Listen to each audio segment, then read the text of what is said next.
नमस्कार सभी को, स्वागत है आपका स्मार्ट एजुकेशन हब में। आज हम क्लास 6 मैथ्स के सेकंड चैप्टर को रिवाइज करने वाले हैं, जिसका नाम है लाइंस एंड एंगल्स। तो चलिए शुरू करते हैं।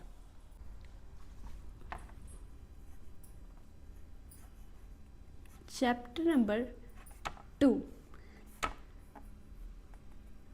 Lines and angles. इस चैप्टर में हम लाइंस और एंगल्स के बारे में बात करने वाले हैं। सबसे पहले हम शुरू करते हैं लाइन से। अब हम शुरुआत करते हैं लाइंस की डेफिनेशन से। What is a line? A line has no end points. A line can extends infinity in both directions. तो जो एक लाइन होती है, इसकी ना ही कोई थिकनेस होती है और ना ही विड्थ होती है। ये बस एक छोटा सा पार्ट होता है। ये कितनी ही दोनों डायरेक्शंस में एक्सटेंड होता रहता है। इसका कोई भी एंड पॉइंट नहीं होता है। अब हम बात करने वाले हैं लाइंस के फैक्ट्स के बारे में। सबसे पहला फैक्ट है कि there are an unlimited number of points in a line. अगर हम एक लाइन को खींचे तो इसमें हम कहीं पे भी पॉइंट बना सकते हैं। हम यहाँ पे बना सकते हैं, यहाँ पे भी और यहाँ पे भी। हम इसे कहीं पे भी पॉइंट्स बना सकते हैं। इस लाइन मतलब ये जो लाइन है, इसके चारों तरफ जहाँ पर भी आपको लाइन बनानी है आप बना सकते हो, चाहे वो कितने ही पॉइंट्स क्यों ना हो। अब हम बात करने वाले हैं प्लेन्स के बारे में। प्लेन्स को आप समझ सकते हो एक फ्लैट सरफेस। जैसे ये बोर्ड है तो फिर हम इसको एक प्लेन सरफेस समझ सकते हैं। क्यों? क्योंकि ये पूरा फ्लैट है। A plane can be thought of as a flat surface. Your desktop and the floor or your classroom are representations or models of planes. A plane extends without limit in all directions. तो जो एक plane होता है वो हर एक direction में जाया होता है। तो आप देख सकते हो ये इस डायरेक्शन में भी जा रहा है, यहाँ पर भी, यहाँ पर भी और यहाँ पर भी। अब हम बात करने वाले हैं वर्टिकल और हॉरिजॉन्टल लाइंस के बारे में। वर्टिकल एंड हॉरिजॉन्टल लाइंस के बारे में।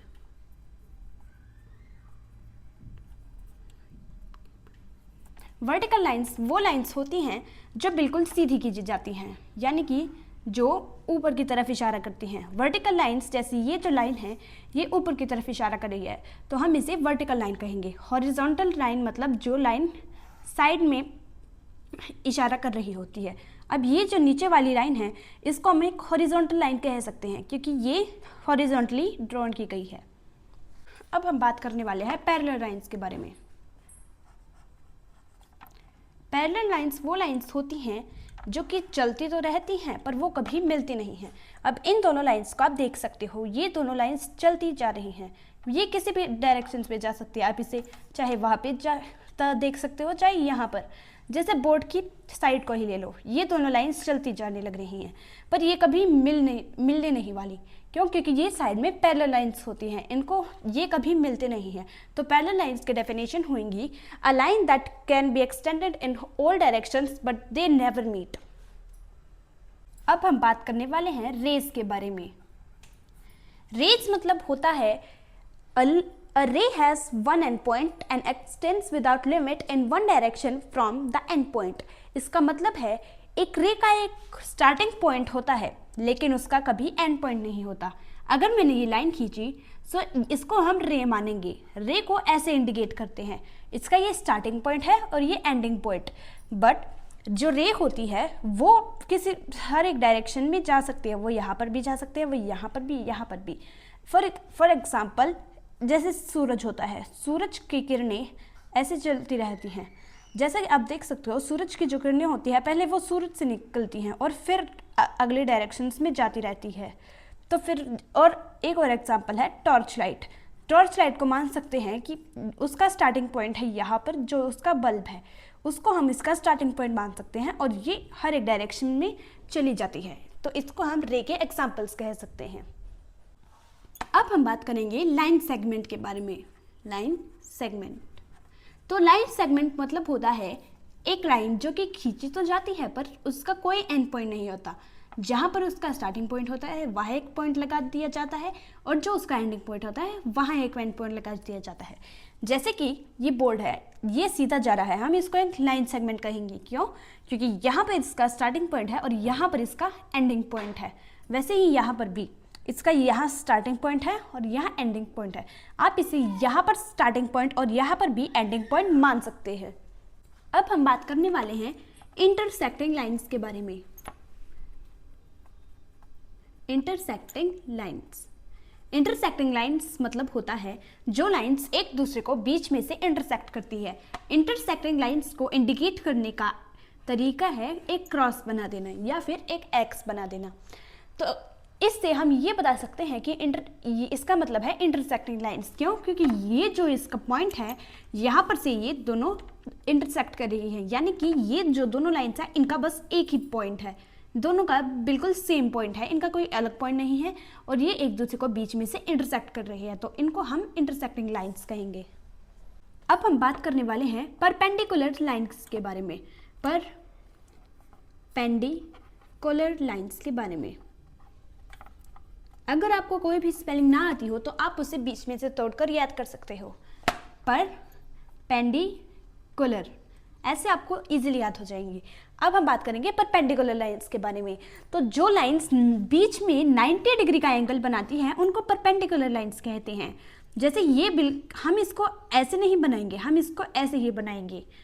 हम इसे ऐसे भी बना सकते हैं बट इसको इंटरसेक्टिंग लाइंस माना जाएगा। परपेंडिकुलर लाइंस मतलब ये यहाँ पर एक 90 डिग्री का एंगल बना रही है, यहाँ पर भी 90 डिग्री का एंगल बन रहा है, यहाँ पर भी 90 डिग्री का एंगल बन रहा है और यहाँ पर भी 90 डिग्री का एंगल बन रहा है। सो 4 टाइम्स 90 को ऐड करने से हमारा आंसर आ जाता है 360। तो अब ये बन चुका है 360 डिग्री का एंगल। तो परपेंडिकुलर लाइंस को इंडिकेट करने का सिंबल होता है ये। इससे हम ये कह सकते हैं कि इस साइन का मतलब है परपेंडिकुलर लाइंस। क्यों? क्योंकि अगर हम यहाँ पर एक बीच में लाइन खींचेंगे सो ये एक एंगल बन रहा है 90 डिग्री का, सो हम इसको परपेंडिकुलर लाइंस से इंडिकेट कर सकते हैं। अब हम पढ़ने वाले हैं measuring line segments by using a ruler, यानी कि एक स्केल के द्वारा एक लाइन सेगमेंट बनाना। अब हम बताने वाले हैं कि लाइन सेगमेंट एक रूलर के द्वारा कैसे बनाते हैं। सो फर्स्ट ऑफ ऑल आपको एक स्केल को ऐसे अच्छे से रख लेना है, बिल्कुल सीधा, ऐसे नहीं रखना, ना ही ऐसे रखना, बिल्कुल सीधा होना चाहिए। सो फिर उसके बाद 0 पे एक पॉइंट लगाओ और जितना भी नंबर दिया गया है वहाँ तक जाकर उसको छोड़ दो। जैसे हमारा दिया गया है 6.7, यहाँ पर 0 है और यहाँ पर है 6.7। सो इन दोनों को ऐसे जोड़ दो और फिर हम इसको यहाँ पर दोनों साइड एक पॉइंट लगा दो और इस पॉइंट को नाम दे दो AB। सो हम इसको कह सकते हैं line segment AB। Line segment का मतलब होता है कि जो लाइन्स का एक फिक्स पार्ट होता है, इसका मतलब एक फिक्स पॉइंट होता है। तो फिर आप इसको छोटे अक्षरों में ऐसे भी लिख सकते हो, ऊपर एक लाइन सेगमेंट बना के नीचे AB लिख दो। तो ये जो लाइन है ऊपर, इसको हम कहेंगे an indication use to indicate line segments. तो ऐसे आप बनाना सीख सकते हैं कि कैसे एक स्केल के द्वारा लाइन खींचते हैं। अब हम बात करेंगे फिगर के बारे में। फिगर मतलब होता है in geometry any collection of points is called a figure, यानी कि एक पॉइंट्स के कलेक्शन को हम कहेंगे एक फिगर। ये एक पॉइंट्स का कलेक्शन है, अगर हम इनको जोड़ देते हैं तो ये एक फिगर बना देता है। तो अब हम फिगर के पार्ट्स को पढ़ने वाले हैं।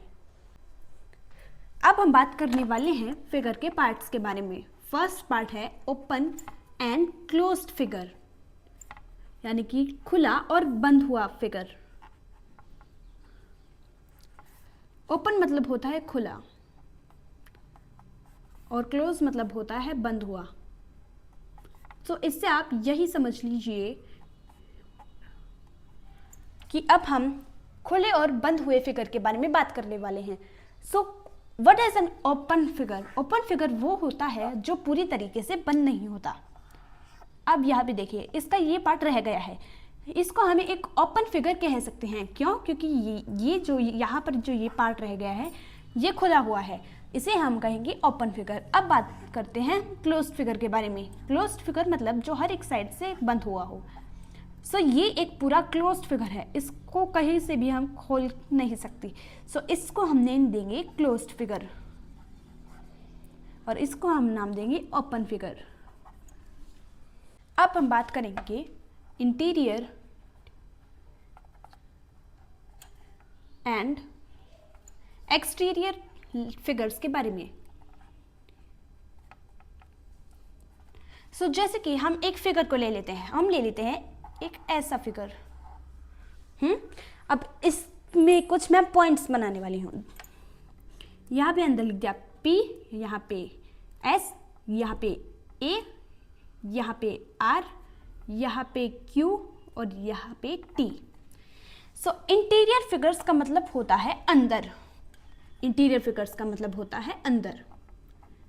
अब ये जो पॉइंट्स इस फिगर के अंदर बनाए गए हैं उनको हम कहेंगे इंटीरियर पॉइंट्स।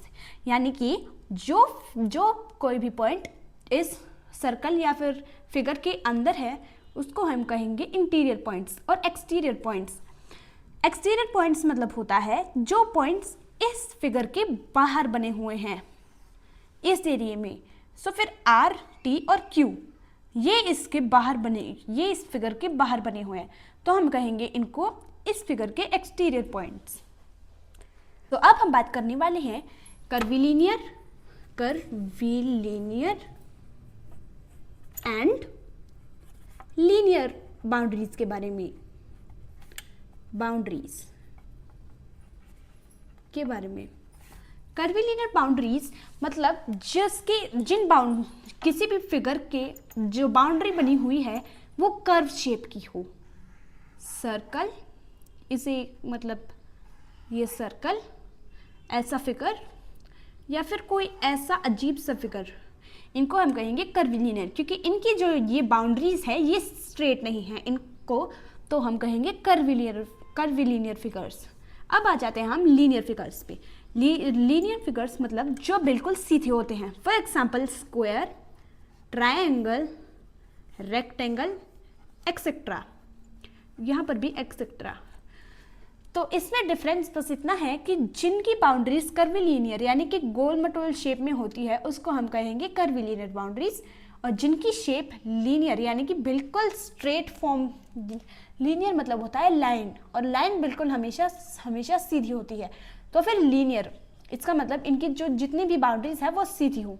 तो लीनियर मतलब जिनकी बाउंड्रीज की जो लाइंस होती हैं वो बिल्कुल स्ट्रेट हो। यहाँ पर आप एग्जांपल्स देख सकते हो।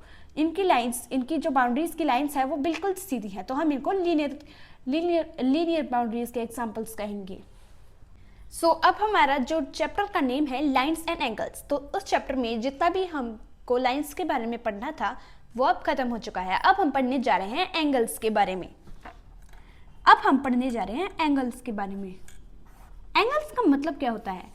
एंगल्स की डेफिनेशन है, an angle is made up of two rays that have the same end point. इसका मतलब है एक एंगल दो रेज से बना हुआ होता है जिसका सेम एंड पॉइंट होता है। फॉर एग्जाम्पल इसको ही ले लो, इसका ये जो एंड पॉइंट है ये इन दोनों के लिए बिल्कुल सेम है। ये यहाँ पर इसका ये दोनों यहाँ पर मिल रही हैं, तो फिर इसको हम कह सकते हैं एक एंगल। अब हम एक एंगल को नाम देना सीखेंगे। एंगल का नाम देना है तो फिर इसका ये जो जितना भी डिग्री का ये बन रहा है, हम इसका पहले ए लिखेंगे, ये जो पॉइंट है इसको बी, ये सी। ये जो पॉइंट बता रही हूँ इसका मतलब यही पॉइंट है। तो फिर आप चाहे यहाँ पे लिखिए चाहे अंदर लिखिए, कोई दिक्कत नहीं है। तो एक ये पॉइंट हो गया, एक ये पॉइंट हो गया और एक ये पॉइंट हो गया, तो हम इसे ऐसे लिखेंगे, एंगल ए बी सी। एक एंगल को इंडिकेट करना होता है तो हम इस साइन का यूज करते हैं। अब हम बात करने वाले हैं मेजरिंग एंड ड्राइंग एंगल्स, यानी कि एंगल्स को कैसे मेजर करते हैं और कैसे ड्रॉ करते हैं। तो एंगल्स को मेजर करने का एक टूल होता है जिसको हम कहते हैं प्रोटेक्टर। तो इसको हम कहते हैं प्रोटेक्टर। प्रोटेक्टर की स्पेलिंग होती है प्रोटेक्टर। अब हम समझेंगे एक प्रोटेक्टर से एंगल को मेजर कैसे करते हैं। फॉर एग्जाम्पल, अगर आपको 30 डिग्री का एंगल फॉर्म करना है तो फिर आप इसको पहले तो यहाँ पे रखिए। यहाँ पर ये जो छोटा सा छेद किया गया है, यहाँ पर एक पॉइंट लगाइए। इसे बिल्कुल सीधा रखना है, ऐसे रख लिया। फिर इसके ऊपर आप देखेंगे इस पॉइंट के बिल्कुल जस्ट ऊपर 90 डिग्री है, यहाँ पर पॉइंट लगा दो। 90 डिग्री सबसे मेन है, इसी से सारे काम होंगे। तो फिर अब हमें करना है 30 डिग्री। एक बात समझ लीजिए, अगर 90 डिग्री से पहले जितने भी नंबर्स आते हैं 0, 10, 20, 30, 40, 50, 60, 70, 80 और 90, इनको हम अंदर वाले प्रोटेक्टर से मेजर करते हैं, यानी कि इंटीरियर प्रोटेक्टर से। और अगर इससे आगे जो नंबर्स होते हैं 100, 110, 120, 30, 140, 150, 160, 170 और 180, इनको मेजर करने के लिए हम आउटर प्रोटेक्टर का यूज़ करते हैं। सो पहले हम सीखते हैं इंटीरियर प्रोटेक्टर का यूज़ करना। आप अपने प्रोटेक्टर को यहाँ पे रख लीजिए। यहाँ पर जो पॉइंट है, यहाँ पर एक पॉइंट लगाइए। इसके जस्ट ऊपर आपको 90 डिग्री का एंगल मिलेगा। यहाँ पे भी एक पॉइंट लगा दीजिए। अब हमें करना है 30 डिग्री। सो इस पॉइंट के हिसाब से आप यहाँ 30 डिग्री पर जाइए और यहाँ पर एक पॉइंट लगा दीजिए। फिर ये जितने भी एंगल्स आपको दिख रहे हैं, इन पे एक लाइन खींच दीजिए। यहाँ पर एक सीधे में भी लाइन खींच दीजिए, जिससे पता चल जाए ये 180 डिग्री है। और फिर यहाँ पर ये जितना एंगल बन रहा है, इसको ये 90 डिग्री का एंगल नहीं छेड़ना है बिल्कुल भी। जो ये बीच में एंगल बन रहा है, इसके बीच में बस एक यहाँ पर सर्कल लगाना है, यहाँ पर नहीं लगाना है, ये नहीं माना जाएगा, ये 90 डिग्री ही बनेगा। तो इनके बीच का जो एंगल है, यहाँ पर लगा के 30 डिग्री लिख देना है। और यहाँ पर पॉइंट्स के नेम्स लिख देने हैं। आपको जो नेम देना है, आप कोई भी नेम दे सकते हो। अब हम जानने वाले हैं कि जो आउटर प्रोटेक्टर के जो नंबर्स होते हैं, उनको कैसे मेजर करना है। जो इनर होते हैं, जो अंदर के, यानी कि ये 10, 20, 30, 40, 50, 60, 70, 80, 90, इनको ये हमेशा इस साइड आएंगे। और जो ये वाले होते हैं 100, 110, 20, 30, 40, 50, 60, 70, 80, इनको हम बाहर, यानी कि यहाँ पर 90 डिग्री के इस साइड, लेफ्ट साइड में बनाने वाले हैं। जैसे कि यहाँ पर ये रखा, 90 डिग्री पे पॉइंट लगाया, 130 डिग्री का एग्जाम्पल ले लेते हैं। तो यहाँ पर एक पॉइंट लगा देना है और फिर एक सीधी लाइन खींचिए यहाँ पर 90 डिग्री के लिए, और यहाँ पर एक और लाइन खींच दीजिए, और यहाँ पर 180 डिग्री की लाइन खींच दीजिए। ये जो पॉइंट बन रहा है, अब इसको ऐसे करके नहीं छोड़ना है, इसको हमें पूरा करके छोड़ना है। तो ये हमारा बन जाएगा 130 डिग्री का एंगल। सो फिर आपको अंदर का ही स्केल यूज़ करना है, बाहर का स्केल आपको नहीं यूज़ करना है। ये जो अंदर नंबर से रखे हैं, आपको यही यूज़ करने हैं। बाहर वाला जो स्केल है वो बड़ी क्लासेस में आप सीखेंगे। इन क्लासेस में आपको अंदर वाले प्रोटेक्टर का ही यूज़ करना है। सो अब हमने मैथ्स के second chapter lines and angles को अच्छे से समझ लिया है। हमने आपकी अच्छे से रिवीजन करवा दी है। जो मेन पॉइंट्स थे, मेन जो डेफिनेशंस थी, उनको हमने इस पूरे बोर्ड पर एक्सप्लेन कर दिया है। सो अगर आपको और कोई डाउट्स हैं इससे रिलेटेड, तो आप हमको कमेंट्स में कमेंट कर सकते हैं और बता सकते हैं। अब नेक्स्ट वीडियो में हम चैप्टर 3 को अच्छे से एक्सप्लेन करने वाले हैं और रिवाइज करने वाले हैं।